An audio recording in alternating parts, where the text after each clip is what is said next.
चलिए दोस्तों, आपका स्वागत है। मेरा नाम है किरण शेट्टी और आज हम देखने वाले 11th का चैप्टर नंबर 1 फिजिक्स का यूनिट एंड मेजरमेंट। क्या है हमारा? Unit and measurement. ठीक है,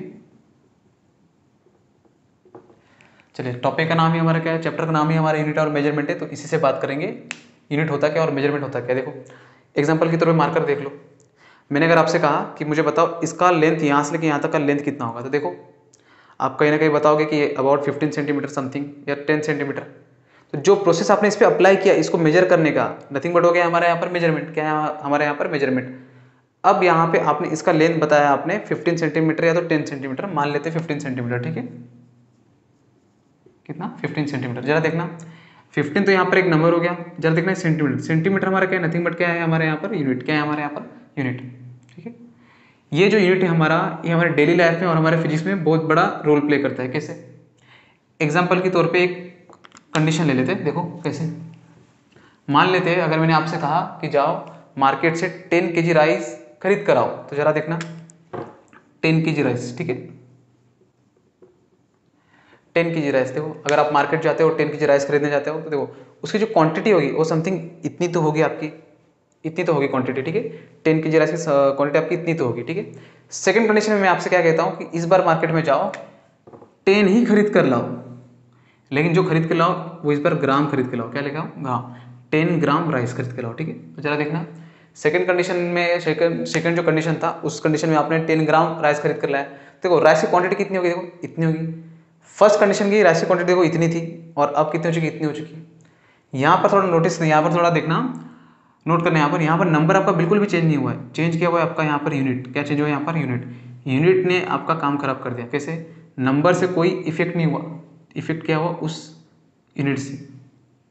मीन्स हमारे फिजिक्स में, हमारे डेली लाइफ में ये यूनिट बहुत बड़ा रोल यहाँ पर प्ले करता है। मैक्सिमम आपके जो फिजिक्स में जो क्वेश्चन होते हैं या तो मैथ्स के जो क्वेश्चन होते हैं, इस यूनिट की वजह से मैक्सिमम मार्क्स आपके कटते हैं। तो कैसे? आंसर अगर आपने बरोबर लिखा, लेकिन अगर आपने यूनिट अगर यहाँ पर रॉन्ग डाला तो पूरी वैल्यू क्या हो जाती है आपकी? रॉन्ग। ठीक है, तो वहाँ पे आपके मार्क्स क्या हो जाते हैं? डिडक्ट हो जाते हैं। ठीक है, तो हम हमारा टॉपिक है, फर्स्ट टॉपिक हमारा क्या है? System of units. क्या है हमारा? System of units. वो होता क्या? देखो अलग अलग कंट्री में अलग अलग जो क्वांटिटी होते हैं उसे मेजर करने के लिए अलग अलग सिस्टम का यूज़ किया जाता था। कौन से सिस्टम है वो भी देख लेते हैं। देखो इसे भी रेस कर देता हूँ। ठीक है, देखो अलग अलग कंट्री में अलग अलग सिस्टम को यूज़ किया, अलग अलग सिस्टम का यूज़ करते थे। क्यों, किस लिए? अलग अलग जो भी जितने भी सारे फिजिकल क्वांटिटीज है हमारे, उसे यूज़ करने के लिए अलग अलग सिस्टम का यूज़ किया जाता था। वो कौन से वो देख लो। तो फर्स्ट तो हमारे कौन से थे? देखो CGS, FPS और MKS। होते क्या? देखो बताता हूँ। देखो CGS means centimetre gram second, FPS means foot pound second, MKS metre kilogram second. क्या है हमारा? Metre kilogram second. देखो इस CGS सिस्टम में जो लेंथ होता था, लेंथ मास और टाइम। ठीक है, इस CGS सिस्टम में centimetre gram second system, foot pound second system, metre kilogram second system. इस सिस्टम में जो लेंथ हम मेजर करते थे, किसमें मेजर करते थे? सेंटीमीटर में। किसमें? सेंटीमीटर में। ठीक है, मास जो मेजर करते थे वो किसमें? ग्राम में।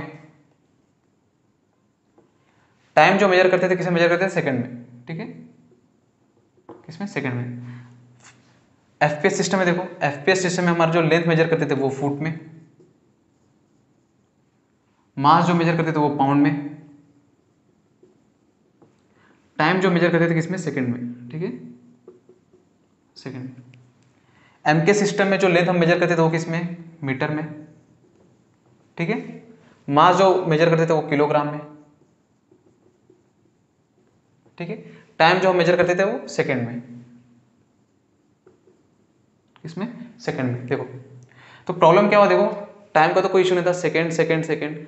मास और लेंथ को देखना। देखो मान लेते किसी कंट्री में ए, अब कोई बी, ए कंट्री और कोई बी कंट्री हमारा। देखो उस कंट्री में देखो मास अगर मेजर करेंगे, देखो CGS और MKS में इतना प्रॉब्लम नहीं है, ग्राम और किलोग्राम में हम कन्वर्जन कर सकते हैं। ठीक है, लेकिन जरा देखना किसी कंट्री में अगर कोई जो मास है वो मेजर करे हमारे पाउंड में, और किसी अदर कंट्री में जो मास मेजर करे किलोग्राम में, तो यहाँ पर थोड़ा सा ज़्यादा प्रॉब्लम हो गया। देखो अगर मैं आपसे कहूँ कि 230 किलोग्राम और मैं आपसे कहूँ 500 पाउंड, मैंने अगर आपसे कहा कि मुझे बताओ देखो 200 किलोग्राम 200 kg, तो शायद आप इमेजिन कर सकते हो 200 kg कितना होगा, ठीक है। अगर मैं आपसे कहूँ कि 300 पाउंड, तो मुझे बताओ 300 पाउंड कैसे इमेजिन कर पाओगे। जैसे मैंने अगर कहा कि समझो 200 kg, तो आप बोलोगे एवरेज पर्सन के हिसाब से 50 किलो पर पर्सन के हिसाब से चार इंसान का वजन हो सकता है, 200 किलो मतलब बोल सकते हो। लेकिन 300 पाउंड आप कैसे बोल सकते हो? अगर आपको नॉलेज हो तो अच्छी बात है, नहीं तो देखो मैक्सिमम लोग को ये पता नहीं होता, और पहले के टाइम पे तो ये बिल्कुल पता नहीं था, वो कन्वर्जन करना बहुत ज़्यादा ही मुश्किल होता था। तो हुआ क्या यहाँ पर 1970 और 1971 में something 14th international general conference हुआ। उस कॉन्फ्रेंस में एक सिस्टम को रिकमेंडेड किया गया, ठीक है, इंटरनेशनल सिस्टम को। क्यों? जितने सारे कंट्री है पूरे कंट्री में सिर्फ एक ही सिस्टम होना चाहिए, उसी सिस्टम का यूज करें ताकि बहुत सारे प्रॉब्लम फेस ना करें। एक और एग्जांपल देखो, यहाँ पर देखो, लेंथ हम एफपीएस में मेजर करते थे फुट में किसी कंट्री में, और किसी अदर कंट्री में एमकेएस में जो लेंथ था एमकेएस सिस्टम में मीटर में यूज करते थे। देखो 1 फुट और 1 मीटर, आप बोलोगे 1 मीटर समथिंग इतना होगा, लेकिन 1 फुट कितना होगा नहीं पता, ठीक है। फुट में कुछ अलग होता है, मीटर में कुछ अलग होता है, तो वो एक्चुअली कन्वर्जन करना बहुत ज़्यादा मुश्किल हो जाता था, ठीक है। इसीलिए एक सिस्टम बनाया गया पूरे ऑल ओवर इंटरनेशनल लेवल पे। वो सिस्टम हमारा क्या था? ऐसा सिस्टम। क्या था हमारा? ऐसा सिस्टम। उसे हम क्या बोलते हैं? इंटरनेशनल सिस्टम या तो सिस्टम इंटरनेशनल। तो जरा देखो 4 जो हमारा सिस्टम था वो क्या था? हमारा ऐसा सिस्टम, और वही थोड़ा अपग्रेडेड वर्जन है एमकेएस का, ठीक है। एसआई सिस्टम क्या था हमारा? सिस्टम इंटरनेशनल, सिस्टम इंटरनेशनल, ठीक है। इसकी जरूरत क्यों पड़ी? देखो सिस्टम इंटरनेशनल, अदर बहुत सारे अलग अलग कंट्री में अलग अलग सिस्टम थे किसी फिजिकल क्वांटिटी को मेजर करने के लिए, ठीक है। मैं आपको बताऊंगा फिजिकल क्वांटिटी क्या क्या होती है, ठीक है। तो देखो, तो पूरे कंट्री में सिर्फ एक ही, हर जितने भी सारे कंट्री है सब कंट्री में एक ही सिस्टम लागू होना चाहिए। इसी सिस्टम से मतलब ज़्यादा कन्फ्यूजन ना हो, इसलिए इस सिस्टम को यूज़ किया गया। सेकंड थिंग, इस सिस्टम के अंदर जो भी हमारा कन्वर्जन है बहुत ही ज़्यादा सिंपल है और बहुत ज़्यादा कन्वीनियंट है, क्योंकि ये डेसिमल सिस्टम को यूज़ करता है। इसे मैट्रिक सिस्टम भी कहते हैं। मैट्रिक सिस्टम मतलब क्या? अगर आपको जो कन्वर्जन करना हो वो आप 10 टू द पावर कर सकते हो। जैसे एग्जांपल देखो, मैंने अगर आपको कहा कि 10 kg, आप इसे ऐसे भी लिख सकते हो 10 इंटू 10⁻³ ग्राम। देखो यहाँ पर जो भी कन्वर्जन हुआ आप इसको 10 टू द पावर में लिख सकते हो, इसे ही कहते हैं हम, ठीक है। तो ये बहुत ज़्यादा ईजी है और बहुत ज़्यादा कन्वीनियंट है, इसलिए हम ऐसा सिस्टम का यूज़ करते हैं, ठीक है। अब इस ऐसा सिस्टम में वहाँ पर उन्होंने 7 बेस यूनिट फिजिकल क्वांटिटी उन्होंने पकड़ा कि हम इसी 7 बेस फिजिकल क्वांटिटी का यूज़ करके बाकी के जितने भी सारे क्वांटिटी हम इसे डिस्क्राइब करेंगे, बताएंगे। तो वो बेस क्वांटिटी कौन कौन से है, तो उसी से हमारा सेकंड टॉपिक है हमारा फिजिकल क्वांटिटीज। क्या है हमारा? फिजिकल क्वांटिटीज, ठीक है। चलते हैं उसकी तरफ। तो ये सिर्फ इंट्रोडक्शन था, इतना ही था। सेकंड टॉपिक जो हमारा है फिजिकल क्वांटिटीज, तो इसे भी इरेज करते हैं। देखो सेकंड हमारा क्या है? Physical quantity.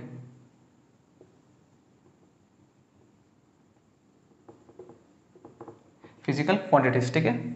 There are 2 types of physical quantity. First, इसके अलावा एक और भी है। फर्स्ट क्या है हमारा? देखो फर्स्ट है हमारा fundamental quantity,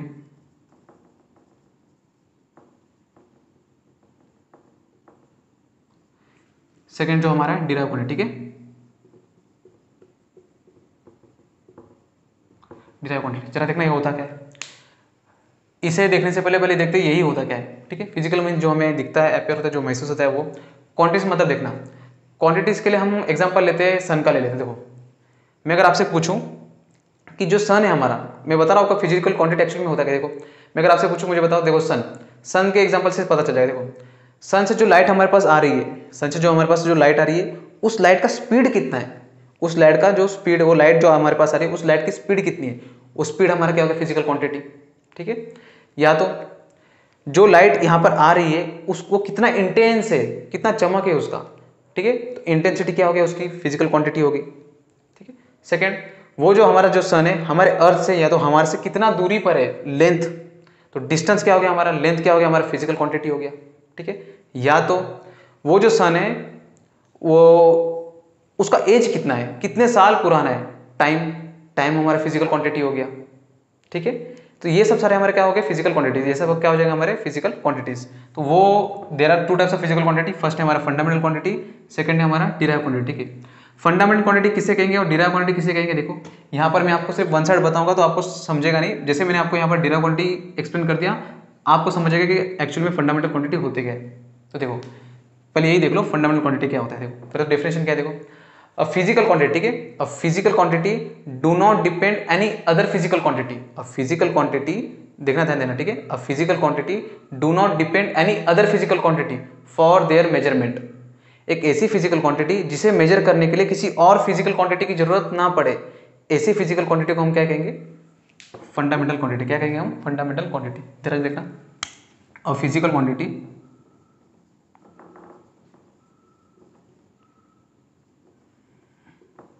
physical quantities do not depend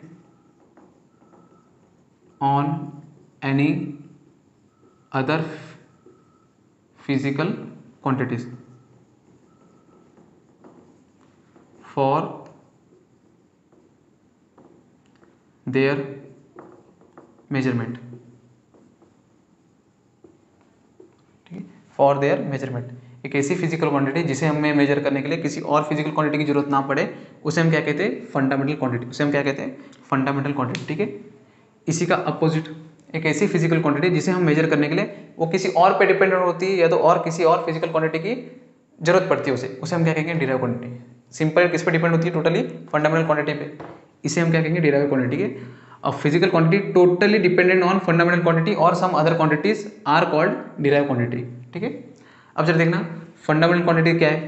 there are 7 fundamental quantity in our physics, that is क्या क्या देखो, हमारे पूरे फिजिक्स में सिर्फ 7 फंडामेंटल क्वांटिटी। कौन से? First mass, length, time, temperature, electric current, amount of substance और ल्यूमिनेंस इंटेंसिटी। क्या क्या कहा मैंने? Time, mass, length, temperature, amount of substance, electric current और ल्यूमिनेंस इंटेंसिटी। 7 हमारे फिजिकल क्वांटिटी है, फंडामेंटल क्वांटिटी है, ऐसे फिजिकल क्वांटिटी जो हमारे फंडामेंटल क्वांटिटी है जिनको मेजर करने के लिए किसी और फिजिकल क्वांटिटी की जरूरत नहीं पड़ती, इसीलिए उसको क्या क्या कहा गया है? फंडामेंटल क्वांटिटी है। कौन से कहा है मैंने? देखो, फर्स्ट मास, ऊपर नीचे हुआ तो भी चल जाएगा, ठीक है। Second length, third time, fourth electric current, fifth amount of substance,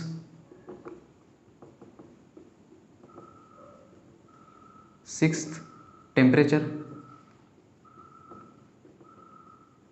seventh luminance intensity, ठीक है। ल्यूमिनेंस इंटेंसिटी जरा देखो, ऐसे 7 हमारी फिजिकल क्वांटिटी है जो हमारे फिजिकल क्वांटिटी है फिजिक्स में, जिसे हम क्या कहते हैं? फंडामेंटल क्वांटिटी, जिसे मेजर करने के लिए किसी और की जरूरत नहीं पड़ती। अब जरा देखना, डिराइव क्वांटिटी क्या क्या होते हैं, ठीक है। डिराइव क्वांटिटी मतलब जो टोटली किसी और पे डिपेंडेंट है। जैसे एग्जांपल मान लेते हैं, एग्जांपल देखो समझ जाएगा आपको। स्पीड ले लो, स्पीड देखो क्या होता है? स्पीड क्या होता है आपका? Distance upon time. अगर स्पीड आपका निकालना है तो क्या होता है? देखो, स्पीड क्या होता है आपका? Distance upon time. डिस्टेंस क्या हो गया? देखो आपका लेंथ हो गया, टाइम तो आपका टाइम है। देखो, अगर स्पीड आपको निकालना है तो आपको लेंथ पता होना चाहिए और टाइम पता होना चाहिए। मीन्स स्पीड टोटली डिपेंड कर रहा है किस पे? लेंथ पे और टाइम पे। स्पीड जो हमारे टोटली डिपेंड कर रहा है लेंथ पे और टाइम पे, इसीलिए हम इसे क्या कहते हैं? हम डिराइव क्वांटिटी। क्या कहते हैं इसे? हम डिराइव क्वांटिटी, क्योंकि ये डिपेंड कर रहा है किसी और पे। इससे अलावा दूसरा एक्सेलरेशन ले लो। एक्सेलरेशन क्या होता है? Change in velocity upon time, या तो हमारा v minus you upon T. क्या होता है हमारा? v minus you upon T. Simple. Change in velocity upon time, या तो देखो वेलोसिटी भी यही सेम ही होता है, स्पीड और वेलोसिटी, यहाँ पर खाली डिस्प्लेसमेंट आ जाएगा। ये देखो, अगर एक्सेलरेशन आपको निकालना तो ये तो छोड़ दो, यहाँ दिख रहा है हमको टाइम पे, किसी ना किसी पे तो डिपेंड कर ही रहा है। अब किसी पे भी डिपेंड कर रहा है, किसी एक पे भी डिपेंड कर रहा है, तो वो क्या हो जाएगा? हमारा डिराइव क्वांटिटी, ठीक है। एक्सेलरेशन देखो किस पे डिपेंड कर रहा है? टाइम पे डिपेंड कर रहा है, तो ये क्या हो जाएगा? हमारा डिराइव क्वांटिटी। इसी के अलावा कोई दूसरा ले लो, मान लो फोर्स क्या होता है? देखो, मास इंटू एक्सेलरेशन, या तो mg पकड़ लो, ठीक है। फोर्स क्या होता है हमारा? Mass into acceleration. देखना, अगर फोर्स आपको निकालना है तो यहाँ पर मास पता होना चाहिए आपको, और मास क्या है? हमारा फंडामेंटल क्वांटिटी। अगर फोर्स किस पे डिपेंड कर रहा है? एम पे, और एम हमारा क्या? देखो फंडामेंटल क्वांटिटी है। मीन्स ये एफ क्या हो जाएगा? हमारा डिराइव क्वांटिटी। क्या हो जाएगा? हमारा डिराइव क्वांटिटी। कुछ और भी ले लो, मोमेंटम ले लो। मोमेंटम किसे डिनोट करते हैं? पी से। मोमेंटम क्या होता है आपका? मास इंटू वेलोसिटी, ठीक है।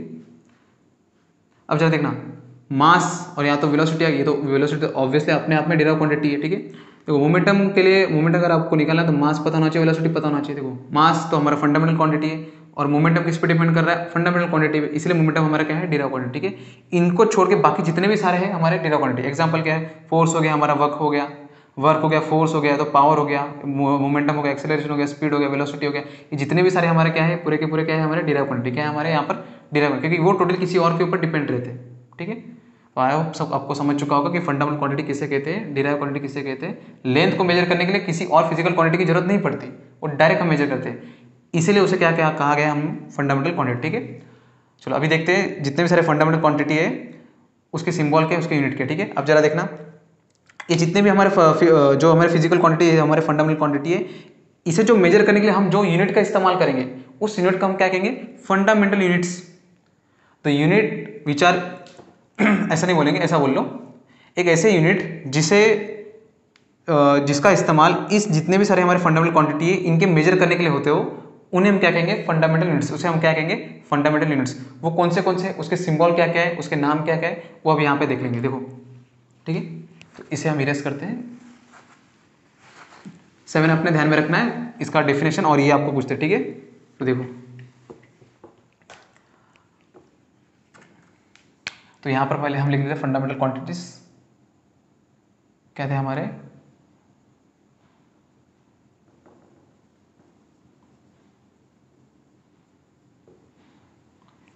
यहाँ पर यूनिट्स,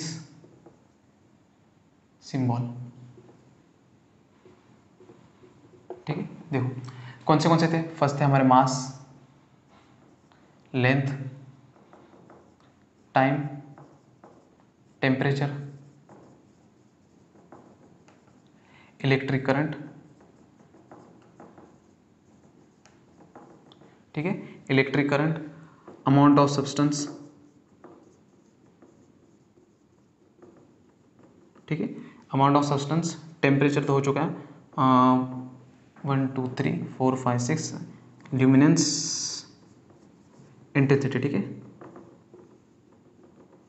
जरा देखो, जो मास जो होता है उसका यूनिट क्या है आपका, किलोग्राम। ऐसा सिस्टम की बात करें, ठीक है, ऐसा सिस्टम में ऐसे 7 हमारे बेस क्वांटिटी, हमारे बेस फिजिकल क्वांटिटी है, उनके यूनिट क्या, देखो मास मेजर करते हैं किलोग्राम में। ठीक है, लेंथ, हमारा जो लेंथ है उनका यूनिट है हमारा मीटर, टाइम है सेकेंड में, टेम्परेचर आपका केल्विन में, टेम्परेचर आपका फ़ारेनहाइट में भी होता है, डिग्री सेल्सियस में भी, केल्विन में भी। देखो इलेक्ट्रिक करंट, लेकिन ऐसा सिस्टम है यहाँ पर केल्विन में। इलेक्ट्रिक करंट का यूनिट क्या है आपका, देखो एम्पियर। अमाउंट ऑफ सब्सटेंस का क्या है आपका, मोल। ल्यूमिनेंस इंटेंसिटी का आपका यूनिट क्या है आपका, कैंडेला। क्या आपका, कैंडेला। जरा देखना, इनके सिंबल क्या हो जाएंगे, देखो मास यूनिट क्या आपका किलोग्राम, तो यहाँ पर लिखना है आपने स्मॉल के स्मॉल जी। ठीक है, स्मॉल है।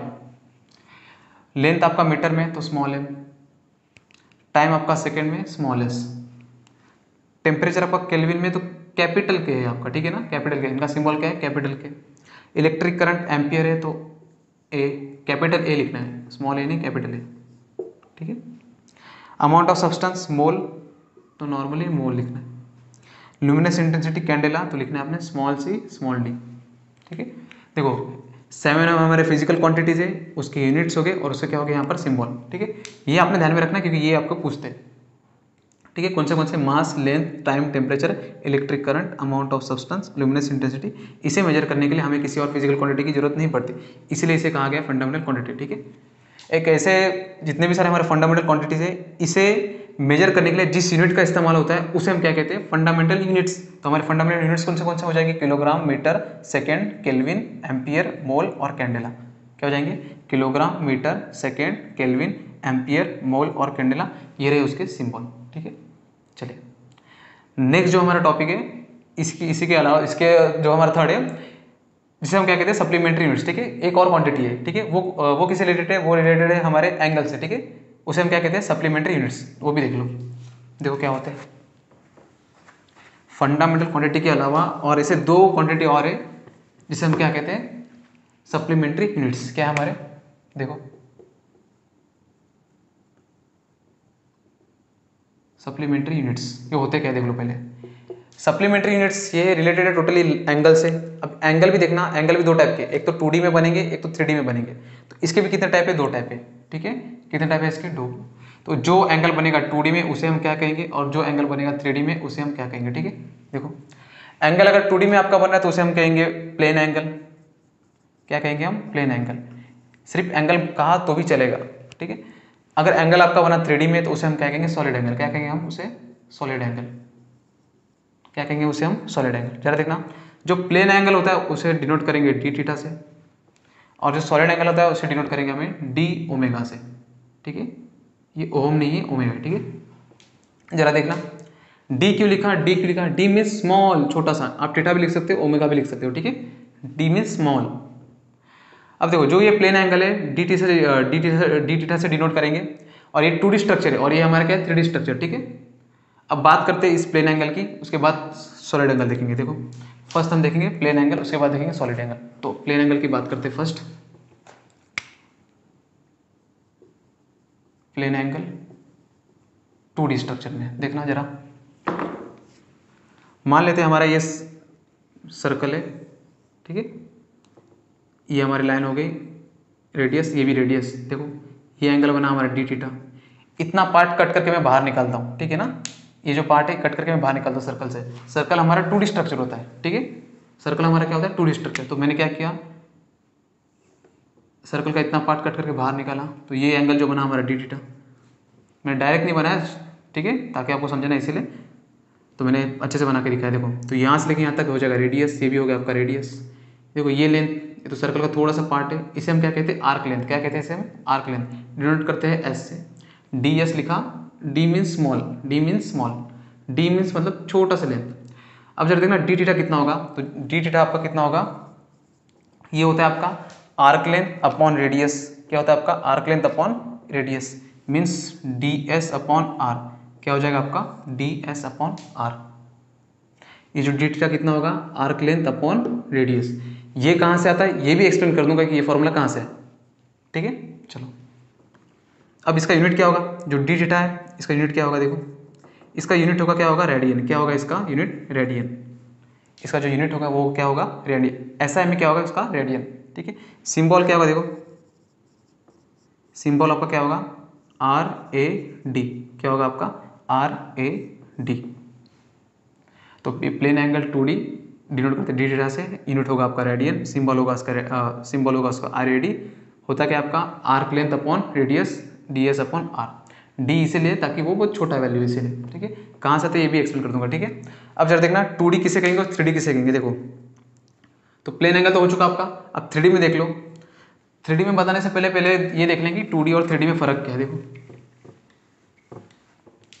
तो 2D देख लेते हैं और 3D देख लेते हैं फर्स्ट टाइम। देखो मान लेते ये बोर्ड, देखो ये बोर्ड दिख रहा होगा आपको, जिस भी स्ट्रक्चर में सिर्फ 2 एक्सिस हो, आपने एक्सिस देखा होगा 10th 9th में आपने स्कूल पढ़ा भी होगा एक्चुअली में, X axis, Y axis, Z axis type से।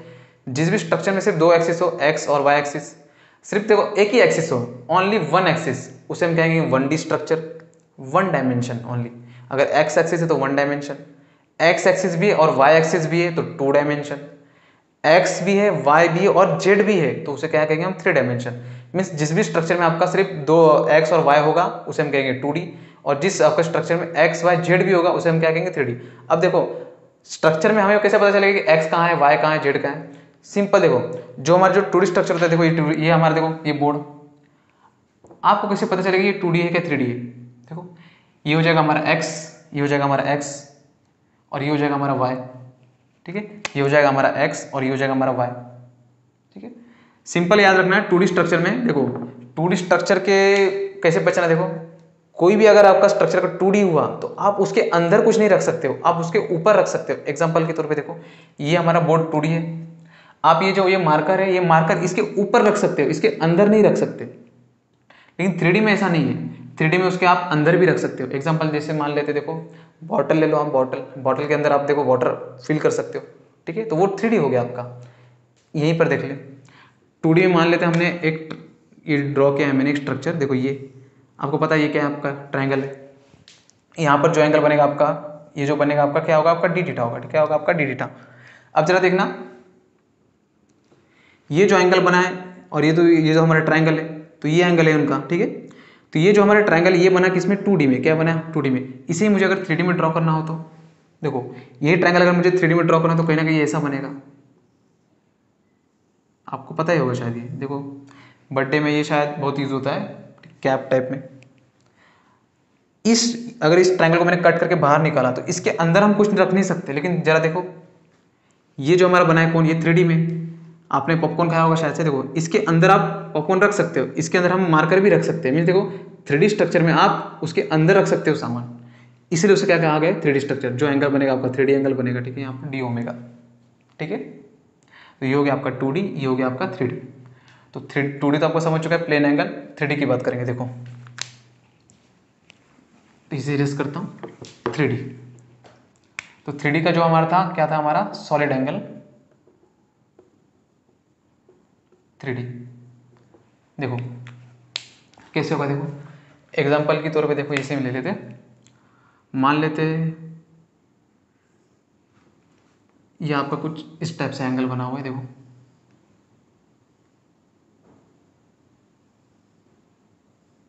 ठीक है। देखो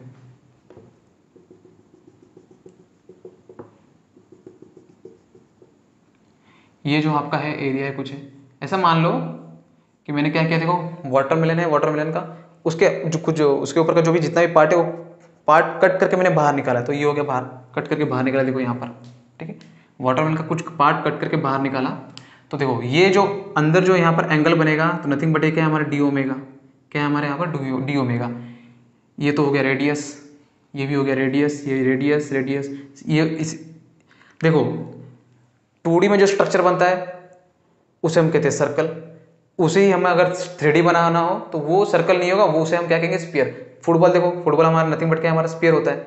2D में देखो हम जो ब्रेसलेट पहनते हैं वो 2D होता है, लेकिन 3D अगर उसे 3D करना तो वो बॉल हो जाएगा। बॉल हमारा 3D स्ट्रक्चर है, क्योंकि उसके अंदर एयर भरा होता है। फुटबॉल के अंदर एयर भरा होता है, वाटर के अंदर सब्सटेंस होता है वहाँ पर, ठीक है ना। यहाँ पर देखो रेडियस हो गया, रेडियस हो गया, ये जो एरिया है छोटा सा एरिया, इसे हम क्या कहेंगे, डी ए, क्या कहेंगे इसे हम, डी ए।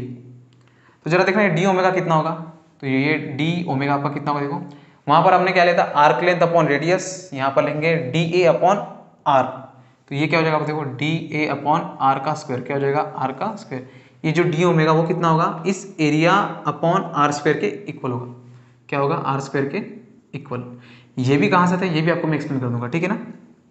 जरा देखो नेक्स्ट सेक्शन में आपको ये एक्सप्लेन कर दूंगा कहाँ से, अभी के लिए देख लो कि एक्चुअली है क्या, ठीक है। अब ये तो हो गया, इसका यूनिट देख लो, इसका यूनिट क्या होगा, इसका यूनिट होगा हमारा स्टेरेडियन, ठीक है, स्टेरेडियन। इसका जो यूनिट होगा हम इसको ओमेगा को मेजर करेंगे स्टेरेडियन में, ठीक है। अब इसका जो भी सिंबल होगा, सिंबल देखो क्या होगा, एस आर, क्या होगा इसका सिंबल, एस आर, क्या होगा इसका सिंबल, एस आर, ठीक है। अब जरा देखो इसका D omega unit, D omega है कितना आपका, D A upon R square, unit कितना है आपका स्टेरेडियन, और यूनिट क्या है आपका स्टेरेडियन, और सिंबल क्या है आपका एस आर, ठीक है। ये जो एंगल बना वो हो गया डी ओमेगा। अब देखो मैक्सिमम डी ओमेगा कितना हो सकता है और मैक्सिमम डी थीटा कितना हो सकता है, कितना मैक्सिमम कितना हो सकता है आपका, वो हम देखेंगे एक्चुअल में, ठीक है। तो देखो मैं दोनों आपको यहाँ पर करके दिखा दूंगा, देखो कैसे। मान लेते हैं पहले डी ओमेगा ही देख लो, देखो इसे के लेते, देखो मान लेते हैं हमारा जो फुटबॉल, देखो फुटबॉल हमारे क्या सर्कल क्या, बिल्कुल नहीं, 3D स्ट्रक्चर है तो ऑब्वियसली स्फीयर होगा, क्योंकि उसके अंदर एयर भरा हुआ है, 3D स्ट्रक्चर। देखो ये डी है तो स्मॉल एरिया है, ठीक है। मैक्सिमम एंगल कितना होगा, इतने एंगल ने इतना एरिया कवर किया है, तो पूरा एरिया अगर कवर होगा तो मैक्सिमम एंगल होगा। तो देखो पूरा एरिया कब कवर होगा, जब सर्कल का जब हमारा स्फीयर का पूरा सरफेस एरिया कवर होगा। तो सरफेस एरिया अपना हमारा स्पीयर का सरफेस एरिया हमारा कितना होता है, मैक्सिमम जो हमारा सरफेस एरिया का उतना ही होगा। तो पूरे स्पीयर का सरफेस एरिया कितना होता है, तो यहाँ पर लिखेंगे area of surface sphere, area of sphere खाली लिखो, वो कितना होता है 4 पाई आर स्क्वायर, यही होता है हमारा मैक्सिमम एरिया, इससे ज़्यादा तो होता नहीं है। तो जरा देखना डी ओमेगा कितना होगा, डी ओमेगा क्या होगा आपका, टोटल एरिया कितना आपका, देखो 4 pi R square, 4 pi R square upon radius कितना है, देखो आपका ये तो हो जाएगा नीचे आर स्क्वायर, तो आर स्क्वायर से आर स्क्वायर कैंसिल, तो डी ओमेगा का कितना है 4 पाई एस आर, क्या आपका है 4 पाई एस आर। तो मैक्सिमम आपका डी ओमेगा कितना होगा, मैक्सिमम 4 पाई, इससे ऊपर नहीं हो सकता, इससे ऊपर नहीं हो सकता। ये आपने फर्स्ट टाइम देखा तो आपको पता नहीं होगा, ये देखो 2D में, देखो 2D में आपको समझ जाएगा। तो ये आपका डी ओमेगा कितना होगा 4 पाई एस आर, ठीक है। सेकेंड 2D में देखना क्या होगा, 2D में इसे इरेज करते हैं। देखो मान लेते हैं ये हमारा सर्कल था, ये था आर्क लेंथ, ये था ds, ये r। मान लेते अगर ये पूरा सर्कल होता तो ऐसा, ठीक है। पूरा सर्कल देखो ये लेंथ, तो ये एंगल होता पूरा एंगल। तो ये पूरा एंगल कितना होता डी थीटा, ठीक है। थीटा ले लेते डायरेक्ट, थीटा कितना होता जरा देखना। वहाँ पर ओमेगा लेना चाहिए था क्योंकि टोटल एंगल था, डी नहीं लेना चाहिए था, ठीक है। तो वहाँ मिस्टेक हो गया, तो वहाँ पर देख लेना आपने। देखना यहाँ पर कितना होगा, ये क्या होता है एंगल कितना होगा, आर्क अपॉन रेडियस। तो आर्क इस बार देखो पूरा है, ये पूरा आर्क कितना होगा, सर्कल का आर्क मीन्स पूरा लेंथ। सर्कल का लेंथ कितना होता है आपका, सर्कमफरेंस ऑफ सर्कल, ये होता है आपका 2πr, और रेडियस क्या आपका r। तो r से r कट गया, तो मैक्सिमम जो आपका एंगल होगा वो कितना होगा आपका 2π। और इसी 2π को हम क्या कहते हैं 360 डिग्री, क्या कहते हैं हम इसे 360 डिग्री, क्योंकि पाई की वैल्यू होती कितनी है आपकी 180 डिग्री। ये भी आपका क्लियर कर दूंगा कि ये पाई इक्वल टू 180 ये भी कहाँ से है, ये भी बता दूंगा, ठीक है। कि पाई की वैल्यू कितनी होती है ये भी प्रूफ करेंगे हम, कि पाई की वैल्यू होती कितनी है 180, ये भी कहाँ से, ये भी प्रूफ कर देंगे, ठीक है। देखो यहाँ पर जो 2D में जो भी आपका एंगल बना है वो मैक्सिमम कितना होगा 2π, 2π के ऊपर जाएगा ही नहीं आपका, ठीक है। फिर वो रोटेशन होगा, फिर वो आपका क्या होगा रोटेशन 2π, तो ये होगा 3π, यहाँ से रोटेट हुआ यहाँ पर आया, फिर से रोटेट होकर यहाँ पर गया, नंबर ऑफ रोटेशन यहीं पर होते रहेंगे, ठीक है। सॉलिड एंगल में भी कितना होगा 4π होगा, फिर वहाँ पे होते रहेगा, देखो यहाँ पर, तो ये हो गया 2π। सॉलिड एंगल में क्या बनेगा आपका 4π, क्योंकि वहाँ पर मैक्सिमम एरिया कितना कवर होगा, सिर्फ 4πr² ही कवर होता है, इसलिए यहाँ पर क्या आता है 4π, ठीक है। तो चलो सप्लीमेंट्री आपका यूनिट्स हो गया। तो नेक्स्ट हम लेक्चर में देखेंगे कि जो भी जितने भी सारे हमारे ऐसा यूनिट है उसके कुछ कन्वेंशन है लिखने के, ठीक है। वो हम नेक्स्ट वीडियो में देखेंगे, ठीक है। मिलते हैं नेक्स्ट वीडियो में, जय हिंद।